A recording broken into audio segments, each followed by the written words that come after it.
On January 6, 2021, an angry group of protesters stormed the Capitol building in Washington, D.C. during the certification process for the 2020 federal election. This violent attack was motivated by the belief that the election had been rigged to favor the winner, Joe Biden. Much like the 2020 election, the events of January 6th have also been the subject of similar theories, that the mainstream narrative of Trump supporters having stormed the Capitol in anger may be masking a deeper truth. Right-wing media has been quick to push this narrative, with Tucker Carlson being a focal point in his 3-part special, Patriot, Purge. Airing on the Fox Nation streaming service as part of the Tucker Carlson original series, Patriot Purge is a slickly produced program that features many interviews with people who were present at the Capitol on January 6th. Although it claims to reveal the truth of the events of that day, I want to look at how it supposedly does that and what the broader implications are. It's a long one, so let's get right into it. The series opens dramatically. The domestic war on terror is here. It's coming after half of the country. The immediate comparison we see is that Americans are being treated the same way as terrorists, with references to Guantanamo Bay and torture. The Biden administration will confront this threat with the necessary resources and resolve. One of the major through lines in this series tries to equate the overreaches of the government after September 11th in the name of the war on terror with supposed overreaches happening after January 6th. Tucker Carlson sums it up for us. January 6th is being used as a pretext to strip millions of Americans, disfavored Americans, of their core constitutional rights and to defame them as domestic terrorists. But what exactly happened on January 6th? How much of what we were told about that day is a lie? Which rights are being taken away? And outside of those who attack the Capitol, who is being branded a terrorist? We never get answers to those questions. Instead, we plunge into the broader narrative about the supposed misinformation surrounding January 6th. The first person we meet is Darren Beattie of Revolver News. One of the few in media who's done real reporting on what actually happened on January 6th. He frames the mainstream media response to January 6th like this. MAGA blood libel. Beattie's evidence for this is the story of the death of Officer Brian Sicknick. Early news reports on and immediately following January 6th were that Sicknick had been killed after being beaten with a fire extinguisher. There was no fire extinguisher involved at all. This inaccuracy has, of course, long been corrected. Officer Sicknick had died of a stroke brought on by natural causes, according to his medical examiner. He had been attacked on January 6th, though. However, it was with some kind of chemical spray, not a fire extinguisher. Or maybe he wasn't attacked with any weapon, according to Revolver News. Revolver News found the video shows no spray coming out of the container. It's a lie. Based on reading the article from Revolver News about the subject, even though one of the suspects is holding a canister, Beattie doesn't think any spray is coming out, because he doesn't see it in a grainy cell phone video. Luckily, there are a few more videos that show another officer standing near Sicknick reacting in this moment as if something had been sprayed into her face. We can also see footage from Sicknick later on, pouring water on his face, much in the same way his colleague had. There was a correction to this narrative that while the government had initially reported it being bear spray, it had actually been pepper spray. An updated story from CNN reflected that, and many other changes to this particular piece of news as more details became clear. Around chaotic news events, this is fairly common. Details about stories unfold, and sometimes the media can get things wrong. And in this particular case, it was the prosecution against the men who sprayed Sicknick who had to amend their statement on what spray was used. It also isn't the case that Sicknick's experience of the riot had nothing to do with his stroke. Speaking to the Washington Post, medical examiner Francisco J. Diaz elaborated on his findings regarding what killed Sicknick. All that transpired played a role in his condition. The case of Officer Sicknick is difficult to grasp without some nuance. Though his stroke was not brought on by any physical injuries, the medical examiner believes that the events of January 6th played some kind of role in his condition when he suffered that stroke, and it seems clear that he was sprayed with something in his eyes. But all of this nuance is completely ignored, so Beattie can instead frame this as some kind of orchestrated narrative to justify the term murderous mob. They got the word deadly from this false reporting on Sicknick. It was a blood libel, and again, the national security state was operationalized on the basis of that narrative. While the Officer Sicknick story is an interesting example of how breaking news is often filled with incomplete information and needs to be amended and corrected as time goes on, that isn't the same to say that some sort of plot is unfurling before us, that every misreported fact is evidence of some kind of ulterior motive or agenda. It also seems strange that the media, who apparently helped orchestrate this plot, would then turn around and publish all the evidence required to undermine it. As for the term deadly mob, there might be some other evidence from that day that implies the mob might have had some lethal intent.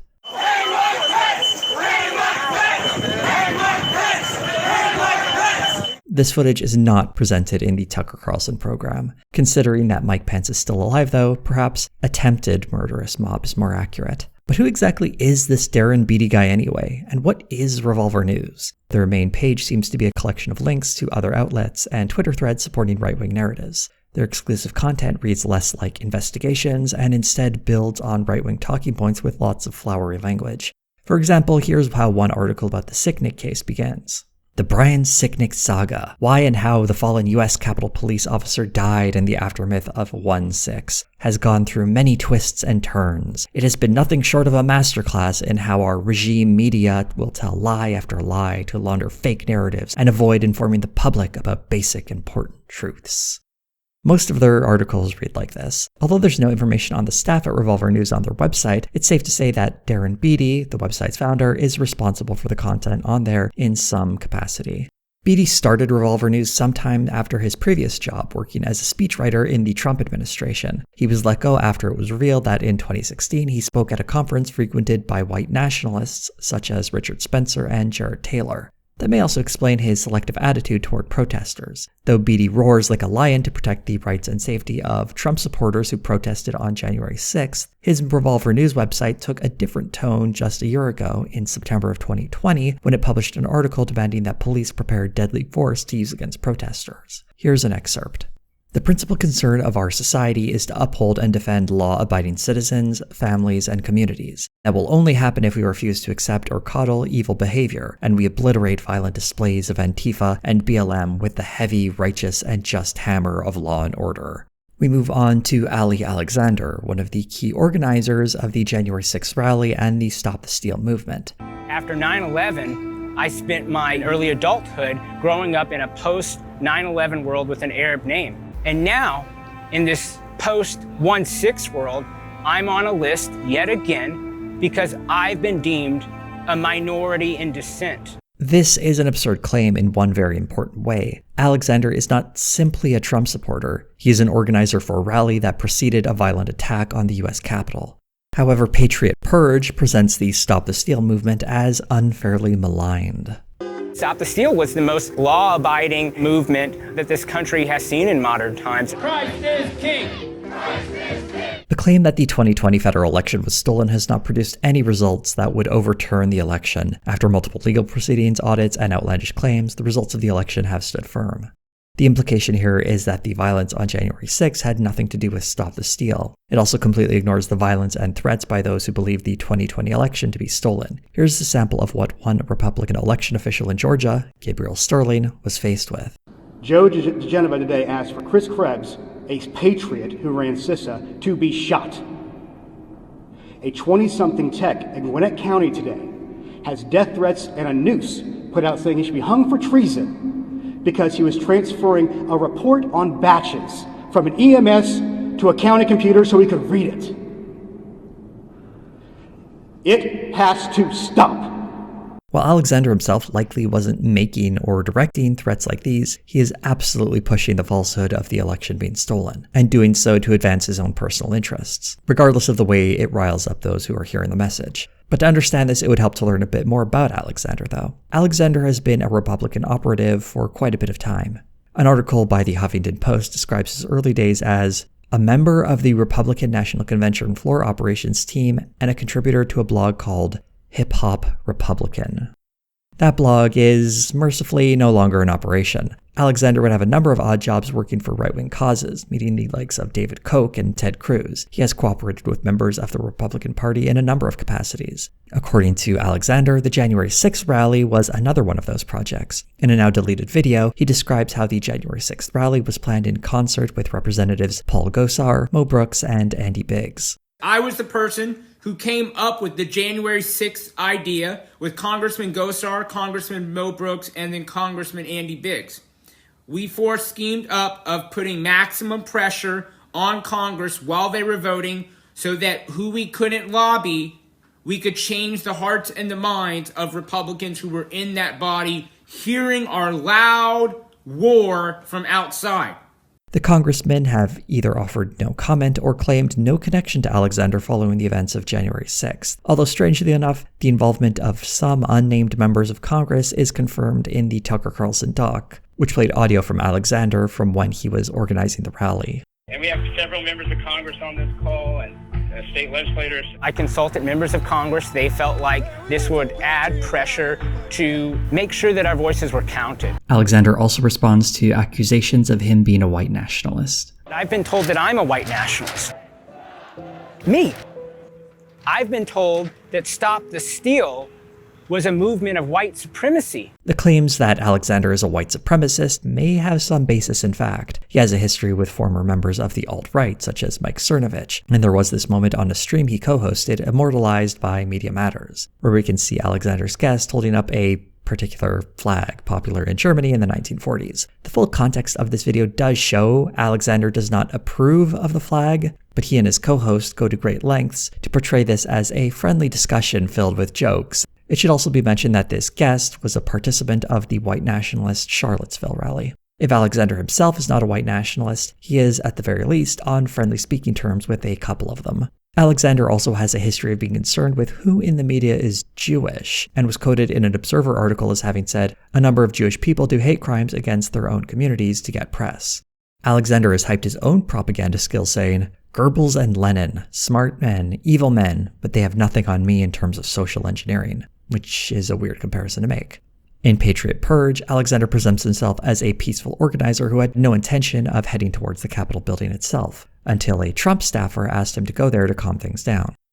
A Trump campaign staffer walks up to me and says, Ali, there are people leaving the overflow, and there are already tens of thousands of people at the US Capitol.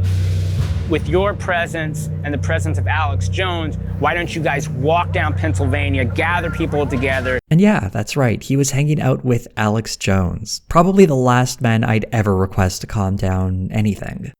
For example, "We're coming for creatures!" I'm not sure that's an effective way of calming down a situation. As the special clearly shows though, Alexander was in full view and well aware of what was happening on January 6th, which makes some of his comments after the fact particularly interesting. I don't disavow this. I do not denounce this. This is completely peaceful, looks like so far. And there are a couple of agitators that I obviously don't endorse, but this is completely peaceful. This tone seems more in line with other comments Alexander made prior to January 6th. At a rally on November 18th, 2020 in Atlanta, Alexander, who was once again alongside Alex Jones, was quoted as saying, "Who is going to be ready to storm the Capitol with us in a couple minutes?" Jones added in, "Peacefully." And Alexander responded, "Peacefully, do not let Antifa infiltrate." It's wild to me that, in that case, it was Alex Jones who needed to be the voice of reason. Right up to January 5th, we have footage of Alexander at a rally saying, "Victory or death! Victory or death! Victory!" Not exactly a peaceful rallying cry. What's perhaps most suspicious about Alexander, though, is his constant hustle to raise money. The Stop the Steal movement was a lucrative operation for him. Before he scrubbed as much of his own history off the internet as possible following January 6th, the Stop the Steal website was home to some very high-priced merch. You could buy a sticker, a t-shirt, or, most amazingly, a yard sign for $75.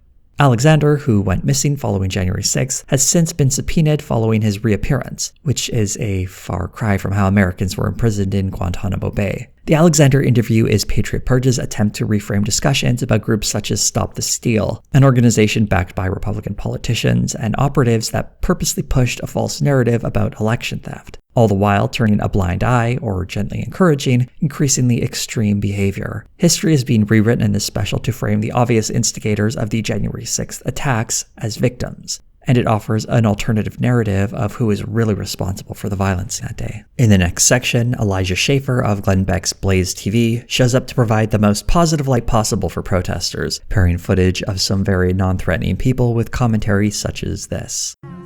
We mean business. January 6th was just, mom and dad who were mad about what they saw to be an election that they thought was unfair, rigged, fortified, stolen. It doesn't matter what you say it is. They were just angry, and a lot of them just got caught up in the front lines of chaos. And then there's this weird line. They thought that rioting was like a game, maybe. It's a very different tone than what Schaefer was saying on January 6th, although he deleted the tweet. At the time, he wrote, "I am inside Nancy Pelosi's office with thousands of revolutionaries who have stormed the building." He explained his presence there and his phraseology in a future tweet. "To clarify, I am not personally involved in the events today in DC. I'm a full-time reporter and regularly document chaotic domestic situations to help inform Americans." The occupiers called themselves Patriots and were chanting "revolution," hence the choice of identifying words. How revolutionaries became mom and dad isn't entirely clear, and Schaefer tries to explain what he thinks happened on that day. I happen to believe that a lot of the ways they treated rioters that were left-wing, Kamala Harris was working to help the instigators, the criminals, get out of jail. giving the narrative that there's no consequences for acts of violence even on federal grounds, cases being dropped from the federal siege in Portland by leftist rioters. I believe that was part of setting a narrative to gaslight the right wing into thinking that they could riot too and get away with it. Let's try to understand the chain of reasoning here. The Black Lives Matter protests were apparently very lightly handled because of the protection of left-wing politicians, and therefore people on the right thought that gave them permission to riot. First off, the BLM protests were not handled particularly lightly. Over 10,000 arrests were made by June of 2020. Second, support for BLM from mainstream politicians was often conditional on protests remaining peaceful. The reason you wouldn't see a Democratic politician at any of the protests where violence happened is because they don't endorse those. And third, perhaps most crucially, how can you possibly think that people who go to rallies with signs showing open hostility to Democratic politicians assume that those same politicians would protect them from facing consequences? In light of how nonsensical this theory is, I would suggest that Elijah Schaefer, as is often the case, has no clue what he's talking about. And he goes on. The mainstream media pretended that they were not directly agitating the Capitol riots. Following that baffling comment are a series of images of politicians and media figures offering support for BLM protests, interspersed with images of violence. The obvious visual sleight of hand here is to say that BLM protests were inherently violent, and to support Black Lives Matter means you must support all the violence that occurred during any protest, a standard that is certainly not applied to the January 6th rally. Oh, the montage does end on a very helpful clip. Too many see the protests as the problem. No, the problem is what forced your fellow citizens to take to the streets. The line cutting away to angry protesters chanting "Stop the Steal" is, in a way, perfectly done. Although Cuomo was talking about the systemic violence targeting Black Americans leading to protests, the words could easily apply to Trump supporters angry about a stolen election. Only that stolen election is a lie, one that has been amplified and spread by right-wing media and elements of the Republican Party. So this special is more right than it knows when it shows us this. While it might be trying to present these angry people as legitimate in their concerns about the election, the truth is they were motivated by propaganda pieces like this very program, generating outrage and eventually violence. Trying to spin this around on left-wing media and the BLM protests is stunning projection. Tucker puts a nice bow on it and then takes a step further. The media and Democratic Party leaders created the environment that made the January 6th violence all but inevitable. But were there other agitators there that day? Who those agitators were is answered by Tucker Carlson. One of those agitators was a full-time left-wing activist called John Sullivan. John Sullivan is the only agitator presented to us by name, which is strange considering hundreds of people have been charged. It becomes less strange when Sullivan is framed as a left-wing activist. Though Sullivan is claimed to be a part of Black Lives Matter in his home state of Utah, organizers in that state have no interest in him being a part of their group. Lex Scott, a founder of Black Lives Matter Utah, speaking to The New Yorker, said, "He's a thorn in our side. We learned to stay away from him long ago." Part of Sullivan's activism, which began in 2020, has involved reaching out to far-right groups such as the Proud Boys, a group that is never mentioned in Patriot Purge as one of the instigators of the riot. The New York Times produced a 40-minute video titled Day of Rage that documents the series of events of January 6th using videos and photographs taken that day. In great detail, it highlights the many aspects of the riot that were left out of the Tucker Carlson program. Aspects not mentioned include how groups such as the Oath Keepers and Proud Boys can be seen throughout the protests, stirring people up and directing people towards the Capitol building. Day of Rage also helpfully identifies and shows footage of some of the earliest agitators in the crowd. Ryan Samsel, a Proud Boy, is identified as being the first person to attack a police officer, and other Proud Boys are also identified by name. None of these individuals are mentioned in the Tucker Carlson series, aside from Samsel, who is briefly mentioned in the third part as a victim of violence. Day of Rage also helpfully shows us how there were two waves of protesters who arrived at the Capitol building. The first wave, who violently tore through barricades, and a second wave who arrived after Trump finished his speech. Patriot Purge does something very deceptive in this section. It wasn't the police who kept the Trump supporters back. It was Trump supporters keeping other people that were allegedly a part of their group back. We are not that type of people! That is not us! And that's when it just got weird. It got weird because things got more peaceful, and people began to settle down. Police officers began to fire impact munitions down at the crowd. And it riled up the crowd, and then they started fighting and pushing forward, and I'm going, a situation that just got de-escalated, why would you want to escalate? Contrary to Schaefer's speculation, the calm had less to do with Trump supporters deciding to mellow out, and more to do with police reinforcements arriving after the first wave and fortifying their barricades that would be overwhelmed when the second wave arrived. Let's take a look at this footage for a moment, with tear gas being fired into the crowd. This is presented as evidence that the police wanted to rile up protesters by firing into them. But this footage isn't during the brief calm period before the second wave, though. In the New York Times piece, we can see clearly that this was happening during the first wave of violence, before the calm period and the second wave. By changing the order in which this footage is shown, it creates the illusion that police were deliberately trying to anger the protesters into committing more acts of violence. To believe the Patriot Purge narrative, one would also have to believe that tear gas, which has been used on protesters for decades, has the exact opposite effect it's intended for. A more realistic interpretation of these events seems to be that the tear gas was used to slow the first wave of protesters down, but when the second wave arrived, the mob was emboldened to push forward. Tear gas can be seen used throughout the day and was ultimately one of the tools used by police and the National Guard to end the riot. Patriot Purge pushes forward a more convoluted story than the mainstream narrative of Trump supporters attacking the Capitol. Instead, we have Tucker Carlson giving us an alternative explanation. Federal agencies have a long history of ensnaring American citizens in manufactured plots. It may sound like a conspiracy theory until you learn the undisputed details. Darren Beatty follows up on this. You scarcely need to go back 3 months prior to the so-called Capitol siege of 1/6, to an event that has now evaporated from memory and from the national consciousness. And that is the so-called Whitmer kidnapping plot. The plot to kidnap Governor Whitmer is presented as being manufactured by the FBI. The problem is Tucker Carlson is lying about some of the details. For example, this line here. 12 of the 18 conspirators were either FBI informants or undercover FBI agents.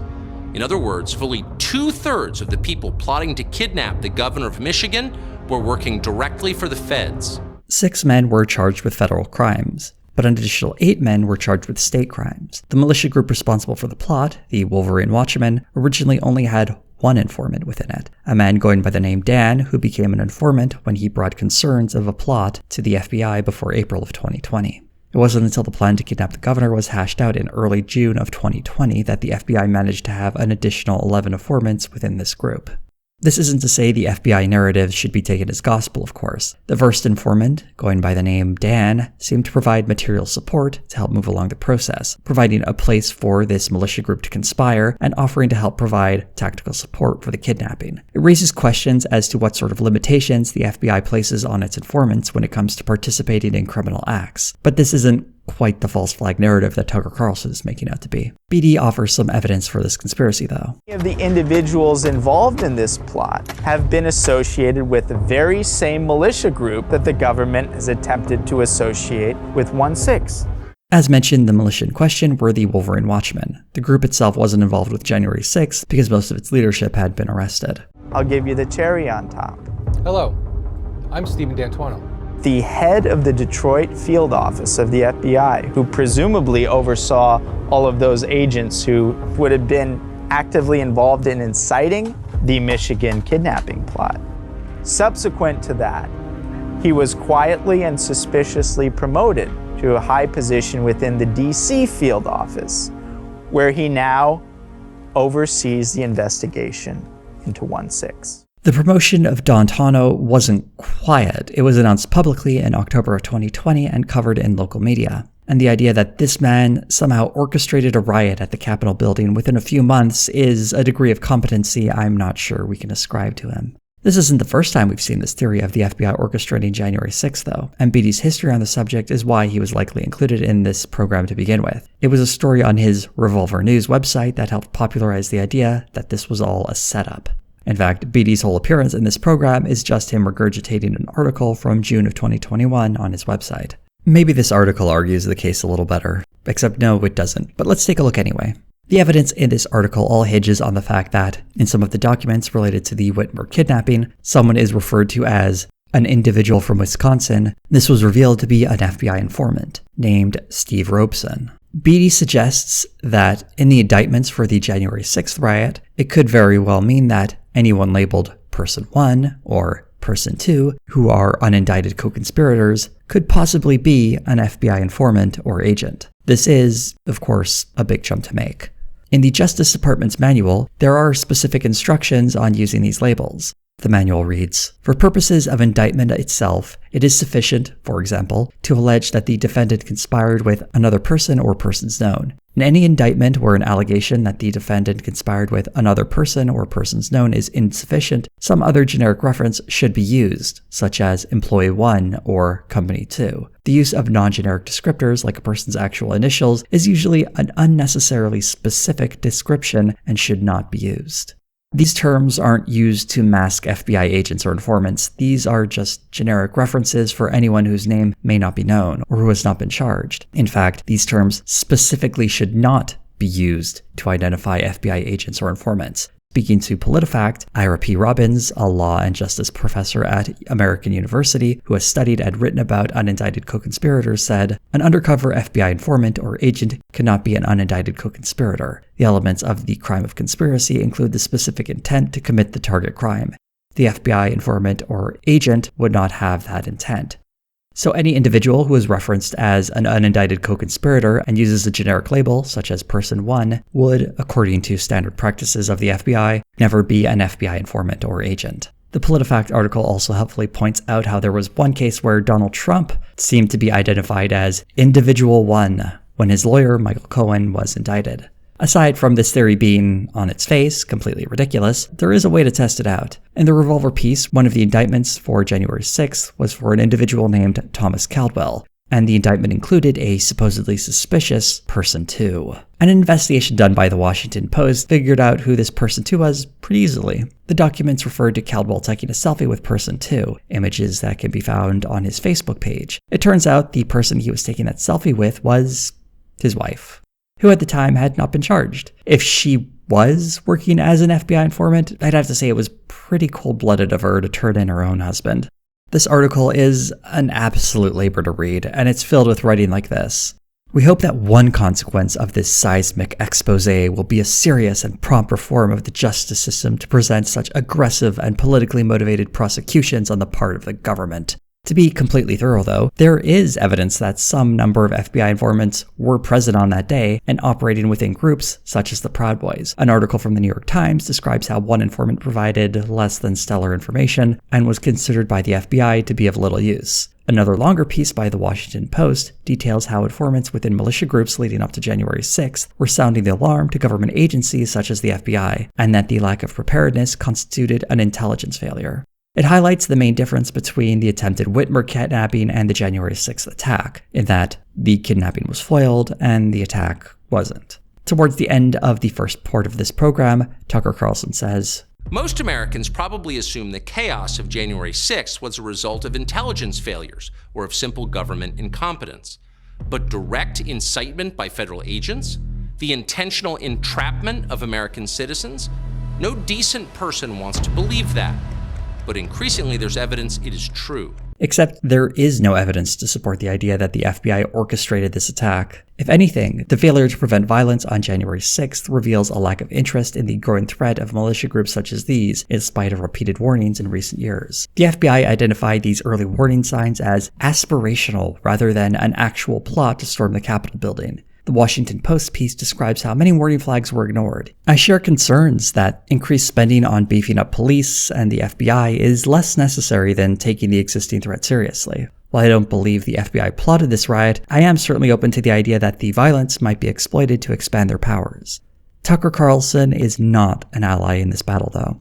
The FBI false flag theory is a means to an end, and is deployed to deflect any sort of blame on the actual perpetrators of the January 6th riot, far-right Trump supporters, who were more than happy to take credit for the riot in the days that followed.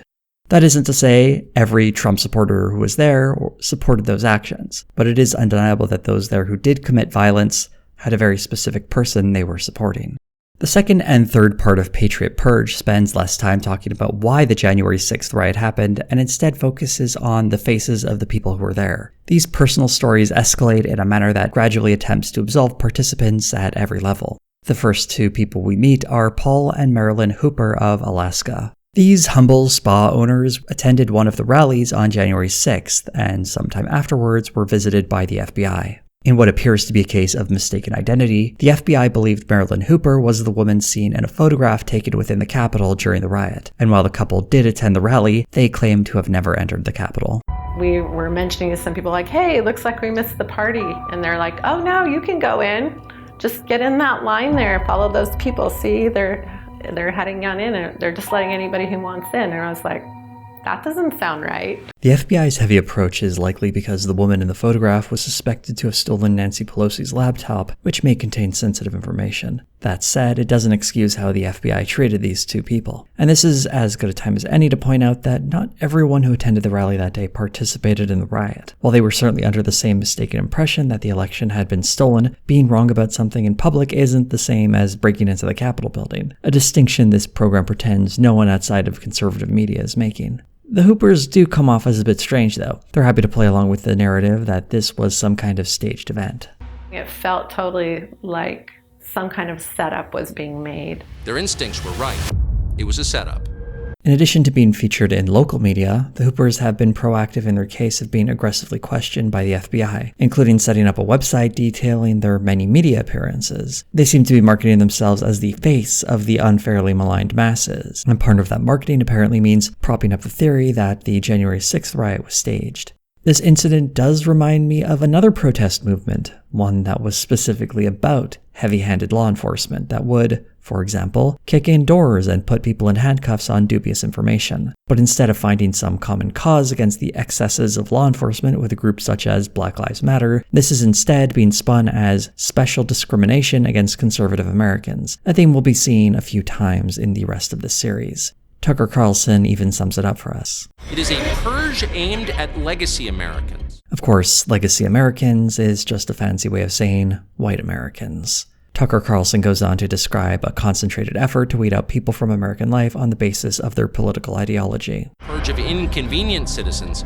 who vote the wrong way. Nothing like this has ever taken place on American soil until now. Not only is this not happening now, it actually has happened before. Throughout the 1940s and 50s, Senator Joseph McCarthy quite famously led the effort to root out those on the left who were supposedly socialists or communists as part of the Second Red Scare, a persecution that became synonymous with his name, McCarthyism. Carlson is obviously lying when he says political persecution by the US government is new, and his evidence for it happening today is flimsy. Here's his first example. The next person we meet is former DEA agent Mark Ibrahim.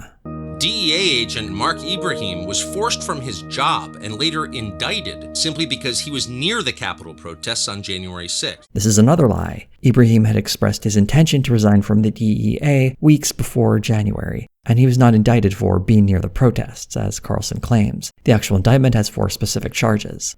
The first is that Ibrahim gave a false statement regarding why Ibrahim was at the Capitol that day. First, I want to show you how Tucker presents Ibrahim's story. Says he went to the Capitol that day because he was invited by an FBI informant, a man he had known in Iraq.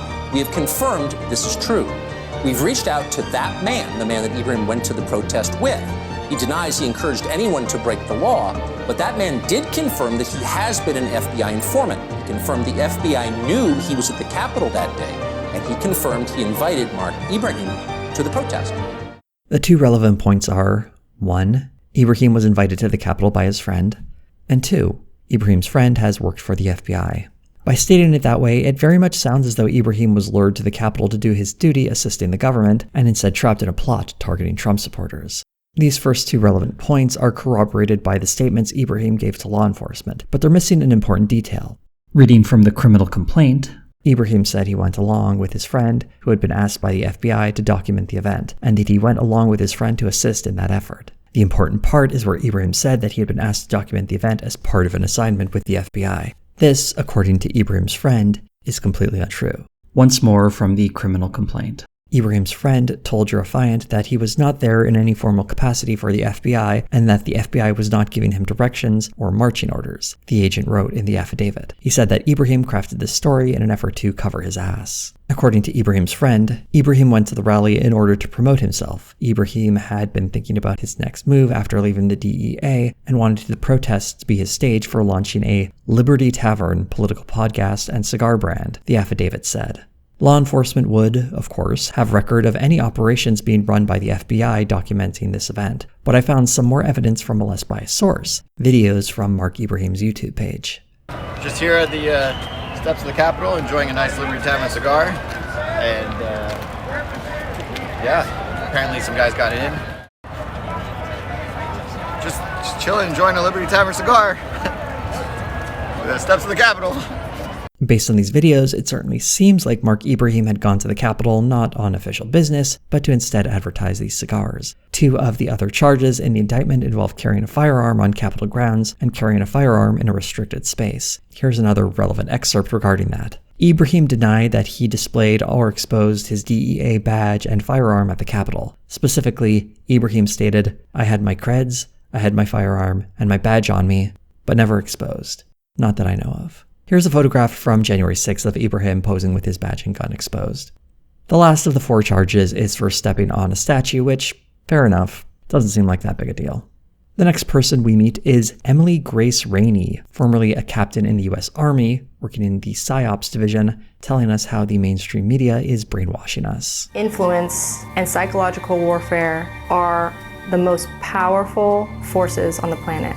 I have seen this happening in the mainstream media being used on American citizens, and I can reverse engineer exactly what they're doing. Rainey presents herself as another victim of the media's slanders. I went and I saw my commander-in-chief. We're gonna walk down to the Capitol, and I'll be there with you. At my nation's capital, took 100 of my friends, and they ostensibly ruined my career had I wanted to stay. This, as you might have guessed, is not true. Rainey resigned from the Army in September of 2020, well before January 6th. This was after she had staged an anti-lockdown protest by bringing her child to a playground that had been shut down during the early stages of the COVID pandemic. Rainey did organize a group of people who attended the January 6th rally, though they don't seem to have entered the Capitol building. What Rainey takes exception to is a news article that described her group as some kind of militia. It was said that I led 100 militia to the Capitol with weapons and military equipment. This actually doesn't come from American media, but rather was an article published by the New Zealand Herald, and seems to originate from an Australian outlet. It's not an article about Rainey, who's only mentioned in passing either. It instead is about examining the psychological dynamics of the mob, hence that sloppy intro, which would have been better served mentioning the Proud Boys or some other violent group that had been present instead. Why the unspecified powers created this false narrative in an outlet from New Zealand that only passingly mentions Rainey isn't really explored, or even mentioned. Instead, this sloppy article is presented as phase 1 about the supposedly false narratives of extremism within the military. Started to see all of this stuff coming up about the veterans that were in the crowd. The extremist elements within the military have been well documented, and even higher-ups in the military acknowledge this as a problem. In an analysis done by ABC News, at least 9% of those charged in the January 6th riots were veterans, which is disproportionate to the national population. And while Rainey claims that the label of extremism is nebulous, the program actually shows us some very specific example of what it means. And after having participated in the January 6th rally, we can see how Rainey may share at least some of that ideology. Here's an excerpt from one of her Facebook videos. And you don't know what happened. I don't know what happened. Not the details. Even if you were there, you don't really know. No one does. You know why? Because the media would never let you know. We are in full and complete communist censorship. The technocracy is out of control. And we are going to do something about it. The things she is going to do means, first and foremost, getting off Facebook. So Rainey herself doesn't seem like a dangerous threat. But why we're listening to Rainey at all in this special is unclear. Though the rank of captain in the US Army certainly isn't nothing, and her being in the PSYOPs division is interesting, she doesn't actually provide evidence to advance the claim that this was some kind of false flag operation. A false flag is any time you want to frame another group so that you can then take action against that group. It is my opinion that false flags have happened in this country, one of which may have been January 6th. This is one of those quotes that sounds scary but isn't supported by anything. Saying, in her opinion, that false flags have happened in America, and the one may have been January 6th, is a Weasley way of making an assertion without providing evidence to back it up.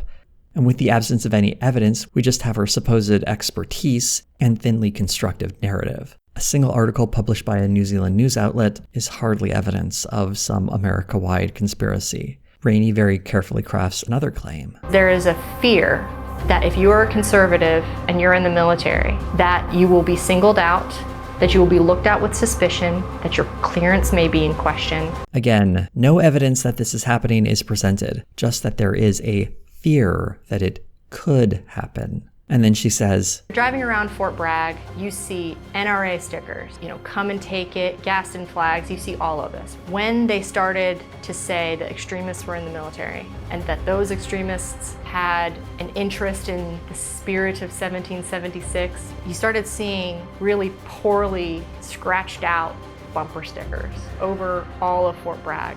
You were slowly purging out of the military any dissenting voice that may actually stand in the way of using military improperly in the future.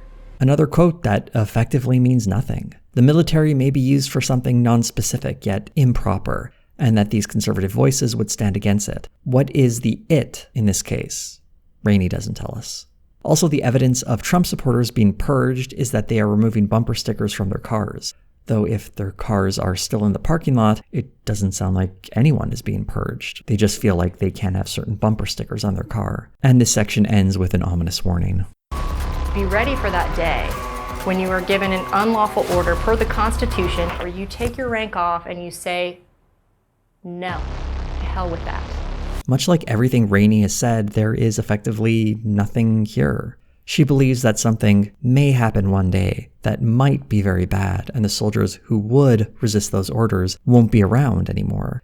She isn't talking about the droning campaigns, the torture sites, or the genuine crimes committed by the US military. She means something else, and it's left to the mind of the viewer to fill in those blanks with whatever nightmare scenario might be coming, all without providing a shred of evidence as to the how or even what of what that is. This is about creating fear. The second part ends with a shot of a man with a noose around his neck, a trapdoor opening, and his body dropping. This special is designed to scare the crap out of the audience, and as I've demonstrated so far, it's filled with lies and misdirection, intended to make Trump supporters feel as though they're being hunted. And we still have a third part to go through where we expand the circle of those who should be shielded from all criticism or scrutiny to include those who broke into the Capitol building itself. The third part of Patriot Purge goes right for the jugular. And the left is hunting the right. Hunting the right. This part of the series once again advances the narrative that the American government is using the tools of the war on terror upon average Americans, something that was already true for Muslim Americans, but still doesn't appear to be true for anyone involved in the January 6th riot. The shots of drones and torture are meant to evoke what's happening in America today. Let's keep that in mind when we listen to all of the horrors befalling people who participated in the January 6th riot. The first person we meet advancing this narrative is Richard Barnett. I'm absolutely a political prisoner. What else could I be? My name is Richard Big O Barnett. I live here in Gravett, Arkansas. As you might notice upon first meeting this self-styled political prisoner is that he is not, in fact, in prison. Richard Barnett spent 3.5 months in jail before being allowed to go back to his home under house arrest before his trial. When Tucker said, American citizens, some of whom committed no violence whatsoever on January 6th, remain rotting in pretrial detention in one of the worst jails in the country. I suppose he meant some other hypothetical person that he can't be bothered to tell us about. In fact, the only person we'll be meeting who is currently suffering as a supposed political prisoner in this program is Richard Barnett, who you may recognize as the guy from this famous photo. To be perfectly honest, looking at the footage of Barnett having a good time riding around on his lawnmower, I'm not sure he's suffering the hardships of your average political prisoner. Barnett's lawyer, Joseph McBride, claims that Barnett did not voluntarily enter the Capitol building, but was instead pushed in. He had no choice. He had no choice. He's being pushed in. And that apparently no one told Barnett to leave. In some cases, it's not until 20, 30, 40, 50, 60 minutes later that they're even told to leave. And then Barnett ended up in Nancy Pelosi's office. He walks in there, the doors had been opened long before. There are 2 reporters. He's informed of where he's at. He goes, well, how about that? I'll paraphrase. And then the reporter says, you want to take a picture? Richard says, sure. Have a seat at the desk. He sits down at the desk. The reporter says, don't pose, act natural. Richard sits back, takes a picture, puts his feet up on the desk, and the rest is history. To believe his lawyer's account is to assume that Barnett was on the grounds of the Capitol, bypassed a number of barricades while surrounded by people clashing with police, got pulled into the mass of people storming the Capitol building, and then just wandered around until ending up in the Speaker of the House's office, where he was tricked by a reporter into posing at her desk.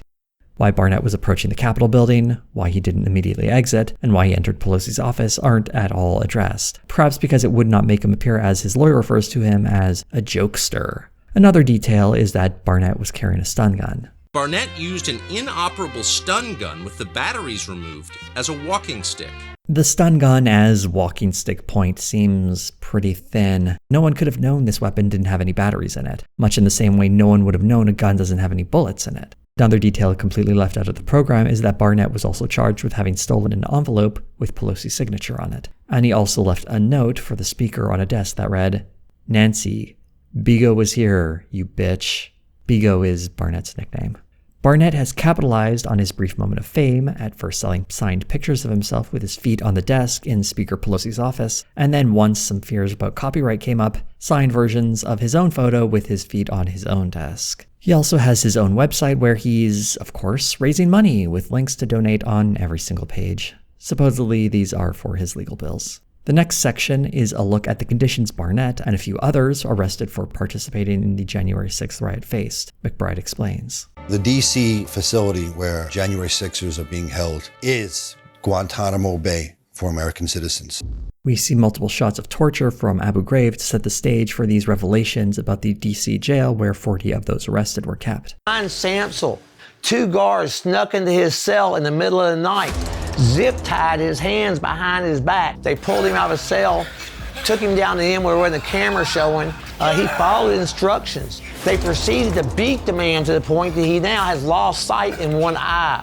And when I woke up the next morning, another friend of mine said, hey, Ryan's in trouble. Go down to his cell and check on him.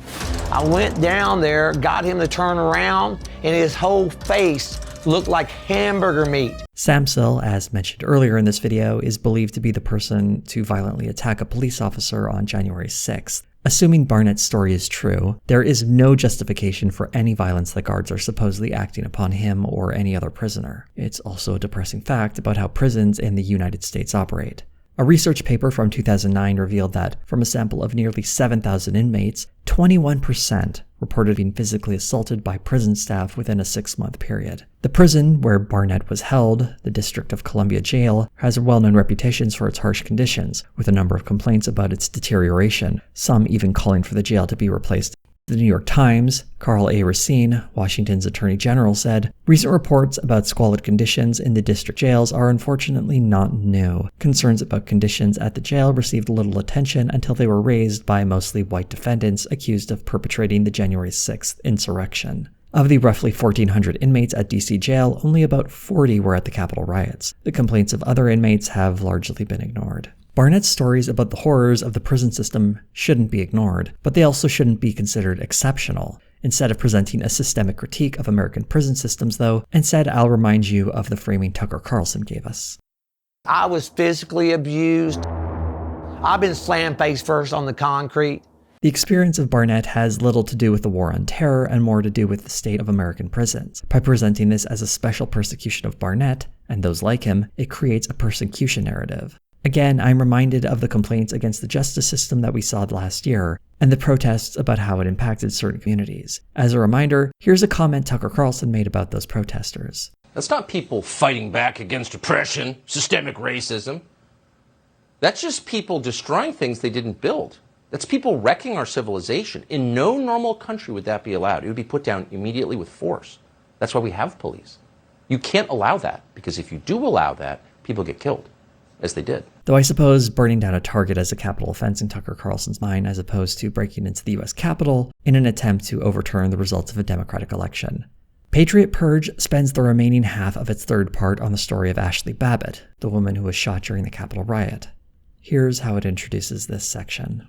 Federal agencies also decided they could assassinate American citizens they deemed hostile to the regime. At the time, some on the left raised questions about this. Is that a precedent we want to live with, they asked.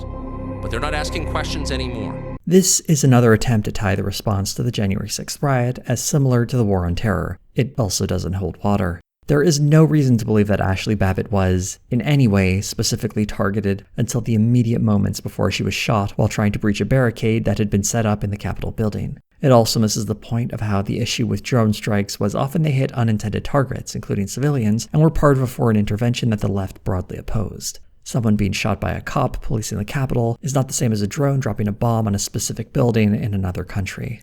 But the targeted assassination rhetoric does far more work to build this persecution narrative, so that's why the language is chosen. The left is, of course, brought up to be vilified. Even Antifa took the side of law enforcement. When you're killing the right people, those with power will defend you. Antifa, well-known fans of the cops, have apparently issued a formal statement on this in the form of some people wearing masks.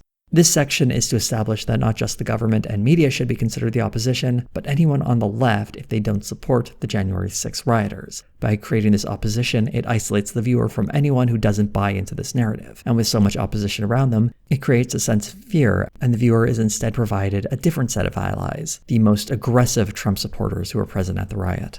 While I have sympathy for a mother who lost her daughter or a husband who lost his wife, these sections are particularly vile. The grief of Ashley Babbitt's family does not in any way make her actions justified, and the program deliberately front-loads this section with that grief before we have any details of what those actions were. A humanizing touch that Tucker Carlson would never extend to someone on the left. After several minutes of shots of sad family members, we finally get some idea of what Ashley Babbitt did to inspire so much controversy. The majority of the violence at the Capitol started prior to President Trump being done speaking. So my wife was not in that wave of violence. As you might remember from earlier in this video, there were two waves that arrived at the Capitol building that day. The first wave that openly clashed with police, and then a second wave that arrived after Donald Trump's speech that created a large enough pressure to break the Capitol building itself. Apparently, Ashley Babbitt was part of this second wave. There remains no evidence that Ashley Babbitt destroyed property, assaulted another person, or intended to use force of any kind against anyone. Tucker's language very deliberately obscures what was going on during this particular phase of the riot. Going back to the video from the New York Times, we can see how the mob of people Ashley Babbitt was a part of made their way towards the House chamber, which had only ceased to be in session a few minutes prior. We can see how a makeshift barricade was erected to give the members of Congress time to evacuate the chamber. With the main entrance blocked, part of the mob can be seen breaking away to find an alternative entrance that isn't so fortified. With the politicians visible in the midst of their escape, they start attacking the makeshift barricade. As the barricade is torn down, Babbitt tries to enter, and an officer shoots her. The only footage from these moments leading up to the shooting we see in Patriot Purge that includes Babbitt is this brief shot where she seems bewildered by the chaos around her, as if she were a bystander who just happened to be walking down that hall at the wrong time. Conversely, we can see her several times in the Day of Rage video, clearly participating as a member of the mob, screaming at the politicians. Babbitt's death is framed by her lawyer. She was unarmed, and she was a protester.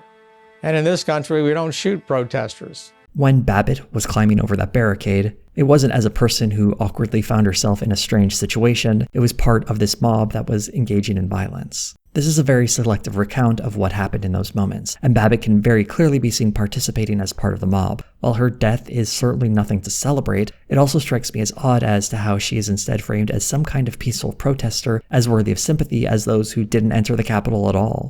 We see scenes of Babbitt dying in the program, and I certainly won't be showing those here because there's something grotesque about all of this. Had Babbitt been arrested instead of being shot, I sincerely doubt that anyone would be extending her any sympathy. She would probably have been disavowed like the people who were standing next to her. For example, the man next to her, Zachary Alum, was happily labeled as an agitator in the program and is not extended any sympathy. Though if he had been shot, he likely would have been rechristened as a martyr as well. And that's where Zachary Alum came in. He was the agitator in this situation. Babbitt's death is unfortunate. She's a young woman who was misled by right-wing outlets such as Tucker Carlson, and because of that, her life ended. It's also unfortunate that her death has become a tool for those same propagandists to perpetuate the myth that Trump supporters are being hunted like terrorists. As Patriot Purge wraps up, we get a chilling monologue from Carlson. Tyranny doesn't extinguish extremism.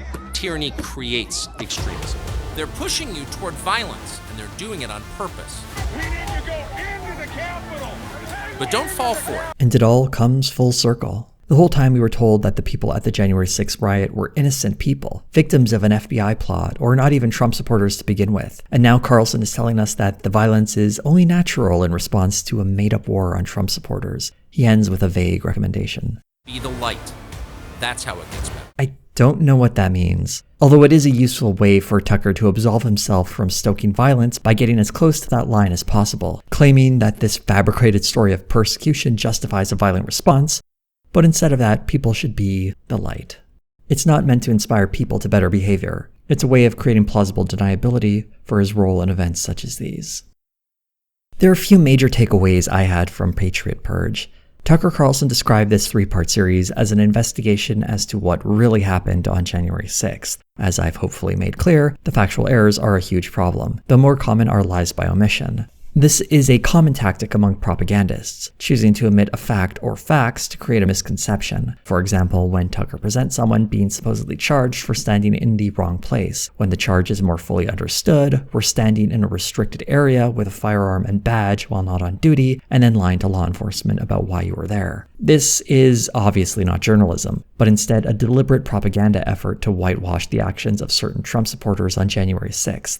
This isn't because Tucker is a man of the people, though. Throughout this 3-part special, Tucker Carlson constructs a fact-free narrative that serves a number of different groups. Here's an interesting bit of video from May of 2021 of Representative Paul Gosar defending the January 6th rioters. I'm going to intercut it with parts of the Patriot Purge special it reminded me of. Outright propaganda and lies are being used to unleash the national security state against law-abiding U.S. citizens, especially Trump voters. Ungloved hands that tortured and killed suspected foreign terrorists have been unshackled on behalf of a political party here at home. Suddenly, the United States of America has political prisoners. It was reported early, totally unconfirmed, that an armed insurrection, quote, beat a police officer to death with a fire extinguisher. Bludgeoned with a fire extinguisher.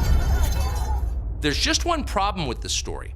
It never happened. Federal prosecutor Michael Sherwin on CBS News 60 Minutes continued the, quote, shock and awe, end of quote, strategy. Described it as a shock and awe campaign. Who executed Ashley Babbitt? And was seen to be execute her. In the roughly 5 months since Representative Gosar's statements, the supposed investigation by Tucker Carlson and his team reinforced the exact same narratives, one built on distortions and omissions. Patriot Purge is an attempt to maintain faulty narratives that have been pushed by politicians such as Gosar. In this way, Tucker Carlson reveals himself to be a mouthpiece for the Republican Party. That would explain why he didn't mention that supposed journalist Darren Beattie worked for the Trump administration, or that Ali Alexander had a long history working for the Republican Party. It's also worth noting that Alexander claimed that Gosar helped organize the Stop the Steal rally, though Gosar has denied those claims.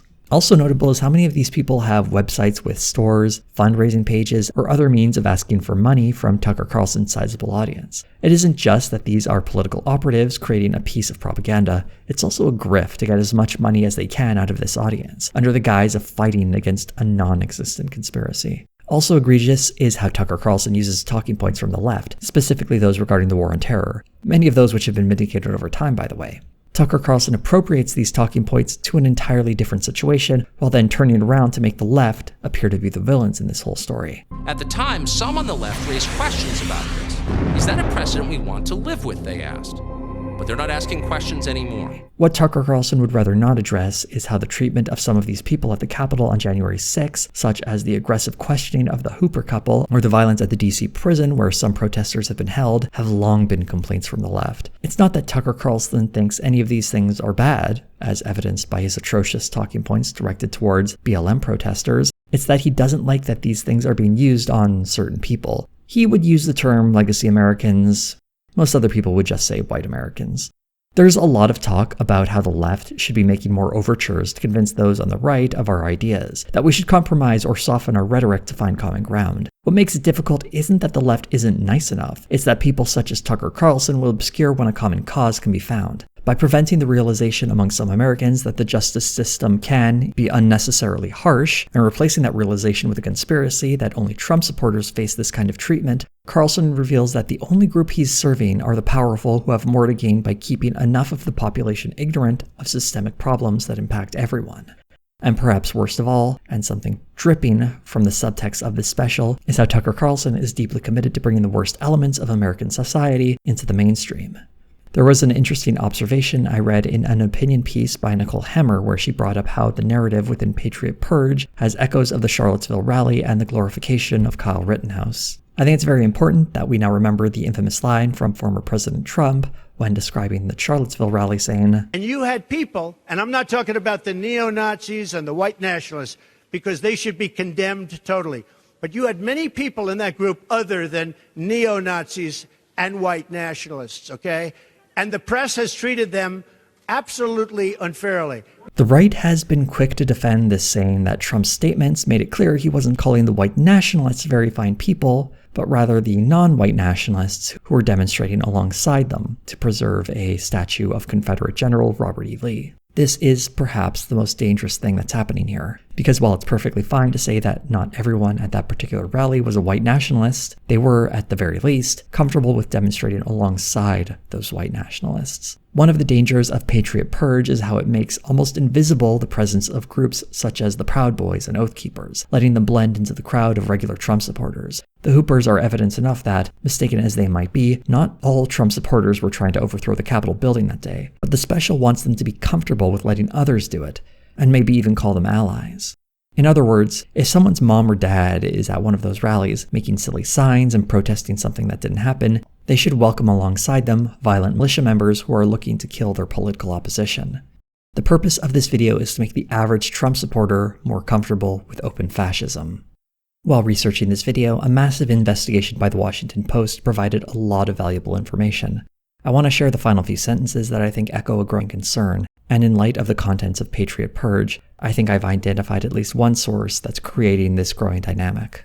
That day in Phoenix, more than 100 Trump supporters gathered on the lawn of the state capitol to protest the prosecution of the January 6th rioters. A knot of people dressed in the Proud Boys' signature black and yellow garb drew a shout-out from a GOP House lawmaker as he addressed the rally. Out in the crowd, the demonstrators echoed Trump over and over again. The January 6th rioters were patriots, some said. The system is rigged. Those in power are corrupt. The country is crumbling, and elections can no longer be trusted to fix it.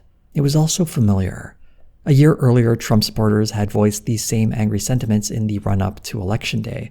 Everything that had transpired since, the false claims about the vote, the president's attempt to subvert the results, a violent assault on a branch of government, had only deepened the conviction of some of those gathered on the lawn that day.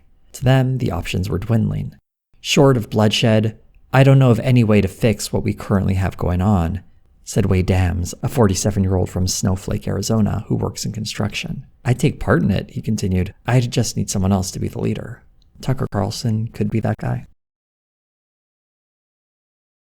This video could not have been completed without a lot of hard work from a number of different journalists and reporters who had been covering a wide number of stories that helped inform a lot of the facts I brought to this video. Though I fully support a number of critiques directed towards mainstream media, I think it's also important to acknowledge a lot of hard work that's built on solid reporting and journalism. Throughout this video, I took a slightly softer tone towards Trump supporters, as I don't believe most of them are quite as violent or dangerous as those who participated in the January 6th riot, but I think it's also worth mentioning that there are a lot of nasty ideologies that permeate that voting bloc. The names you see coming up the screen are my lovely patrons and members. I want to thank them for their support. Truly, I would never make a video like this without their financial backing. And if you would like to join them to see more videos like this in the future, please consider becoming a patron or a YouTube member. You not only get your name in the credits, you get early access to videos, download links to my theme songs, and you get my eternal gratitude. I also want to express my gratitude to anyone who's watching today, and if you would like to support this channel in a non-monetary fashion, you can like, comment, subscribe, and of course, hit the bell for notifications. Thank you everyone so much for watching.